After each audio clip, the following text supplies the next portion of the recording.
تین قسم کے لوگ ہوتے ہیں. ایک وہ ہوتا ہے جو زکوٰۃ نکالتا ہے، ایک وہ ہوتا ہے جو زکوٰۃ لیتا ہے، اور بیچ کا ایک وہ ہوتا ہے نہ وہ زکوٰۃ نکالتا ہے نہ زکوٰۃ لے سکتا ہے. تو اس طریقے سے تین کیٹیگری کے لوگ آپ کو مل جائیں گے. ان تین میں سے آپ ایک تو ضرور ہوں گے. اب آپ ان تین میں سے ایک کون ہے اس حساب سے آپ کو عمل کرنا ہے. تو ایک اسی کو کہتے ہیں صاحب نصاب، غنی اور فقیر. صاحب نصاب یعنی جس کے پاس 612.36 گرام چاندی کی جتنا مال ہو، مال تجارت ہو، مال نامی ہو، تو وہ سب صاحب نصاب ہو جاتا ہے. اب وہ شخص دیگر شرائط پائے جانے پر اس کو زکوٰۃ نکالنا پڑے گا. تو یہ تو اسی لیے آپ نے سمجھ لیا صاحب نصاب. اور تیسرا جو ہے وہ فقیر، یعنی جس کے پاس اتنا نہیں ہے وہ خوشی خوشی زکوٰۃ لے سکتا ہے. آپ اپنی زکوٰۃ ان فقراء اور ان مساکین کو دے جن کے پاس صاحب نصاب جیسا نہیں ہے. لیکن بیچ کا جو ایک طبقہ ہے جن کو غنی کہتے ہیں، اب ان کے پاس نہ اتنا ہوتا ہے کہ وہ زکوٰۃ نکال سکے، لیکن اتنا ضرور ہوتا ہے کہ وہ زکوٰۃ لے نہیں سکتے ہیں. لہذا وہ بیچ کا طبقہ اپنے اوپر غور کرے کہ نکالتے نہیں ہیں، یہ مسئلہ اور ہے، کہیں ایسا تو نہیں ہے کہ ہم لے بھی نہیں سکتے ہیں. اگر لے نہیں سکتے ہیں اس کے باوجود زکوٰۃ لینے والے اپنے لیے جس حلال حرام کا ارتکاب کرتے ہیں، اللہ کے رسول صلی اللہ تعالیٰ علیہ وسلم فرماتے ہیں ایسوں کا پیٹ کبھی بڑھے گا نہیں ہے. تو وہ بیچ والے کون سے ہیں کہ جن کے پاس 612 گرام چاندی کی مالیت کی چیز تو ہے، البتہ وہ ضرورت کے قبیل سے ہے لیکن ضرورت سے زائد ہے. مثال کے طور پر آپ ایک مکان میں رہ رہے ہیں، کھا پی رہے ہیں، نکل رہا ہے، ہو جا رہا ہے. دوسرا آپ کا ایک مکان پڑا ہوا ہے. اب وہ مکان جو پڑا ہے آپ کو زکوٰۃ اس پر دینی نہیں ہے. مکان ضرورت کے قبیل سے ہے لہذا اس پر زکوٰۃ نہیں ہے، لیکن ضرورت سے زیادہ ہے. لہذا اب آپ کی کیٹیگری ایسی ہو گئی کہ جب اس مکان کی قیمت نکالیں گے تو 612 گرام چاندی سے زیادہ ہو جائے گا. لہذا مکان پر زکوٰۃ آپ نہیں نکالیں گے، لیکن آپ اتنے مال غیر نامی کے مالک ہیں، لہذا آپ زکوٰۃ لے بھی نہیں سکتے ہیں. اسی طریقے سے آپ بھلے رینٹ کے مکانوں میں رہتے ہیں، دولتی گھروں میں رہتے ہیں، لیکن آپ کے پلاٹ ہے، زمین ہے جو ایسی ہی پڑی ہے، زمین پر پلاٹ پر جب تک 100% بیچنے کی نیت نہ ہو زکوٰۃ نہیں ہے. لیکن زکوٰۃ تو نہیں ہے، لیکن اس پلاٹ کی قیمت اتنی ہوتی ہے جو کئی سارے 52 تولہ چاندی کو کراس کر جاتا ہے. لہذا آپ کا شمار وہ بیچ والے میں ہوگا. لہذا آپ زکوٰۃ نکالتے تو نہیں ہیں، اس میں کوئی حرج نہیں ہے، لیکن آپ زکوٰۃ لے نہیں سکتے ہیں. اگر آپ نے جان بوجھ کر زکوٰۃ لی سامنے والے کی ادا ہو جائے گی، لیکن آپ گناہ کے ذمہ دار ہوں گے. سارا گناہ کا وبال یہ آپ کے اوپر آئے گا. لہذا ضرورت کے قبیل سے ہونے والی جتنی بھی چیزیں ہیں جن کو آپ استعمال نہیں کرتے ہیں وہ بیچ والی کیٹیگری میں اس کی کاؤنٹنگ ہوگی. اب اس حساب سے اب آپ اپنا اندازہ لگائیں، محاسبہ کریں، میں صاحب نصاب ہوں یا پھر فقیر ہوں یا بیچ والا ہوں جس کو غنی کہا جاتا ہے. اس حساب سے آپ زکوٰۃ جو بھی کرنا ہے آپ کریں. اسی طریقے سے پھر آپ کہیں گے تو مولانا ابھی تو زکوٰۃ دیوانی کون ہے؟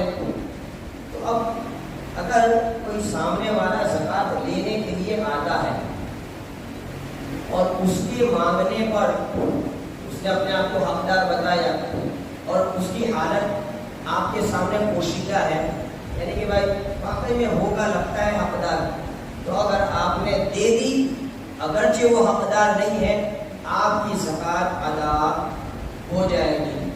اسی طریقے سے کسی سے آپ نے یہ گمان قوی کیا کہ یہ تو اس کے پاس کیا ہوگا یار، کماتا ہے، خرچہ ہو جاتا ہے، بھاڑے کے گھر میں رہتا ہے، دوسرا کچھ ہے نہیں، اور اس طریقے سے آپ کو ایسا ظن غالب ہوا کہ یہ زکوٰۃ کا حقدار ہے، آپ نے دیا، آپ کی زکوٰۃ ادا ہو جائے گی۔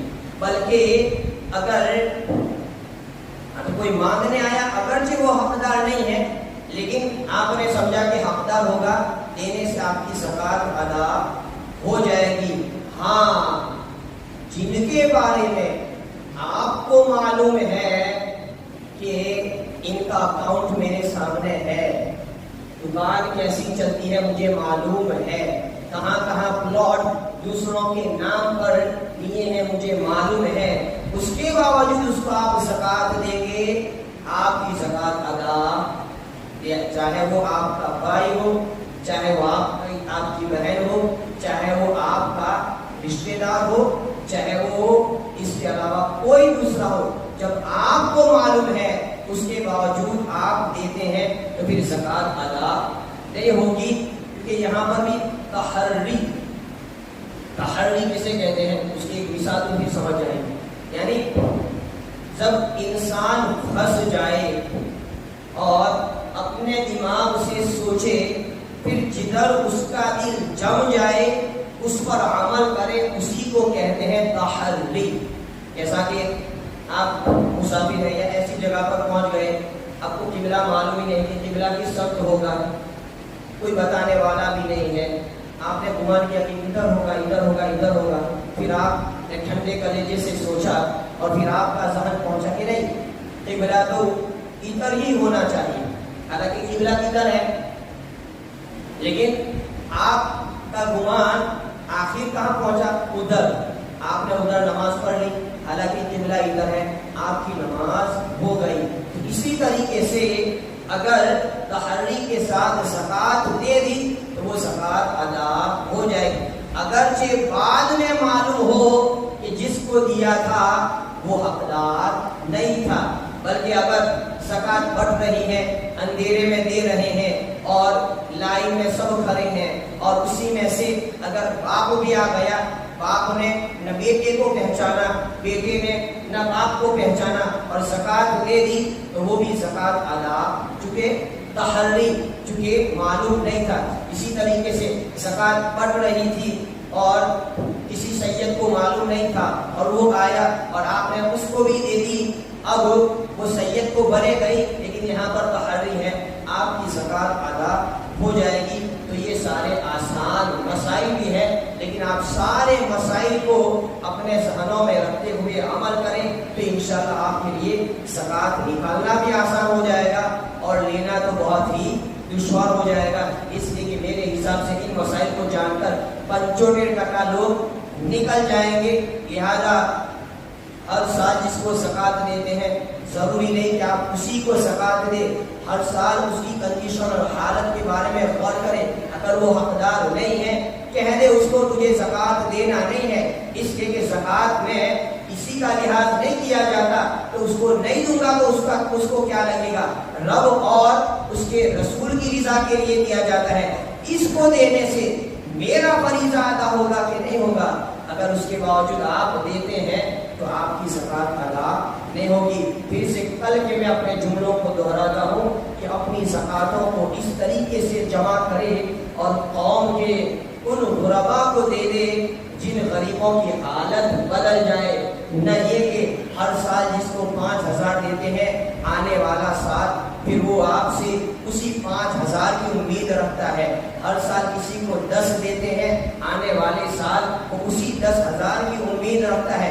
فار ایگزامپل کوئی بھاڑے کے گھر میں رہتا ہے، 10-15 کماتا ہے، 5,000 اس کے بھاڑے میں نکل جاتا ہے، تو بیچارہ کیا کھائے گا، کیا خرچہ کرے گا، لہذا اس شخص کی حالت ایسی ہوتی کہ ہر سال نہیں ہر مہینے اس کو مانگنا پڑے گا.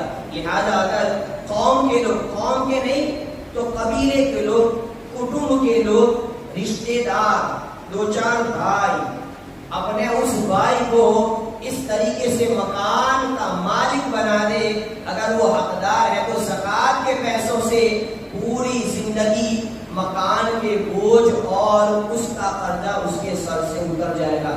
مجھے بتائیں زکوٰۃ کا رزلٹ ملے گا کہ نہیں ملے گا؟ ملے گا کہ نہیں ملے گا؟ کسی غریب کا لڑکا ہے، پڑھنے لکھنے میں اچھا ہے، اسٹڈی میں، ایجوکیشن میں اچھا ہے، 12th کے بعد حالات ایسے ہیں جس کی وجہ سے وہ آگے نہیں جاتا اور کالج یونیورسٹی کی فیس زیادہ ہے، وہ بالغ ہے، وہ حقدار ہے، یک بار کی اس کی کالج کی جتنی فیس ہوتی ہے اس بچے کو دے دے، انشاءاللہ 3-4 سال آپ کی زکوٰۃ اس بچے کے ہاتھ میں جائے گی. جب وہ بچہ، جب وہ گریجویٹ، جب وہ فارغ ہو جائے گا، اب جب وہ کمائے گا وہ صرف اپنی کفالت نہیں کرے گا، وہ اپنے ماں باپ کی بھی کفالت کرے گا.